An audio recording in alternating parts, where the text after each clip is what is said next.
Annyeonghaseyo ya Rabun. Halo teman-teman semua, semoga dalam keadaan sehat selalu.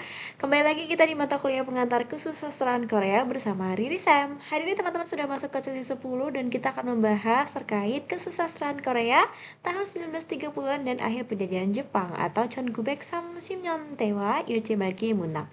Oke, nah hari ini teman-teman akan membahas seperti biasa dari latar belakang historis terlebih dahulu, bagaimana sih masyarakat Korea pada tahun 1930-an dan juga karakter sastranya seperti apa ketika sudah masuk 1930-an sampai di Ilje Malki atau akhir penjajahan Jepang, dan yang terakhir teman-teman akan melihat contoh karya sastranya. Nah, kita langsung masuk saja di pembahasan pertama. Jadi apa sih yang terjadi di tahun 1930-an? Jadi Korea pada saat itu teman-teman masih dijajah oleh Jepang. Tapi Jepang itu sudah mulai bergeser dari yang imperialisme alias Chekukchui maka menjadi atau mengubah sistemnya menjadi militerisme atau Gungukchui. Nah, oleh karena itu Jepang jadi lebih sangar gitu ya dalam menjajah Korea, sehingga banyak sekali eksploitasi yang terjadi dan penindasan terhadap masyarakat Korea. Nah, salah satunya adalah yaitu ada pelarangan bahasa Korea. Jadi semua masyarakat Korea diminta untuk harus menggunakan bahasa Jepang. Kemudian juga penamaan bahasa Korea itu juga dilarang. Jadi orang-orang masyarakat Korea pada saat itu harus mengubah nama mereka menjadi dalam nama Jepang, seperti itu. Nah, kemudian juga teman-teman terkait dengan media dan publikasi juga dilarang oleh Jepang. Boleh, tapi harus mengikuti ketentuan Jepang, yaitu harus menggunakan ideologi atau nilai-nilai yang ke Jepang-Jepangan gitu ya. Misalkan terkait imperialisme atau yang terkait dengan menjunjung Jepang gitu. Tapi kalau misalkan terkait Korea itu sama sekali dilarang.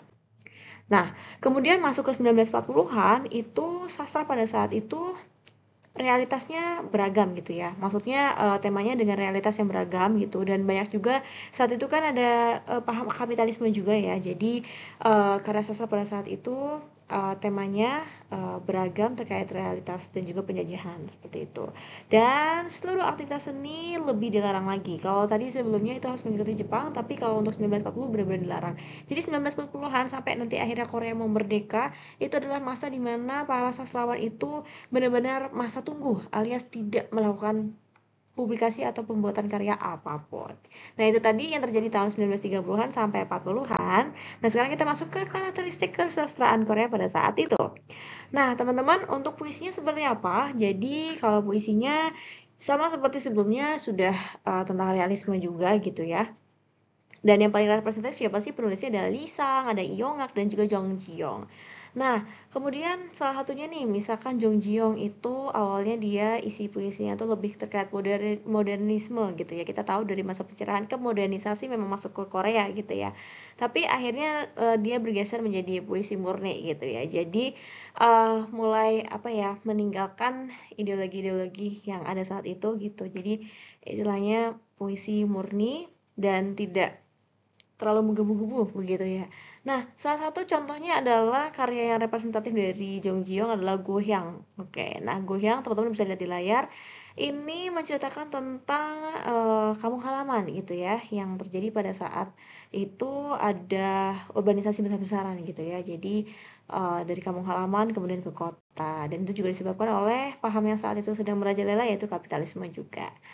Nah, itu tadi untuk puisinya. Bagaimana dengan prosa? Nah, untuk sastra prosa tahun 1930-an itu yang paling representatif ada Lee Tae-jun dan juga Chae Man-sik. Nah, yang salah satunya nih yang teman-teman lihat di layar itu ada dari Lee Tae-jun, yaitu tentang Dol Tari. Nah, Dol Tari itu menceritakan tentang ketika perseteruan gitu ya antara ayah dan anak. Anaknya itu pengen bangun rumah sakit di tanah ayahnya. Sementara ayahnya pengen mengkeep gitu ya, menjaga tanah tersebut, mungkin tanah warisan seperti itu ya. Nah, ini bisa dilihat bahwa ini mencerminkan realitas saat itu bahwa masyarakatnya itu juga kena paham kapitalisme gitu ya. Jadi yang satu memikirnya seperti ini, yang satu masih konservatif seperti itu.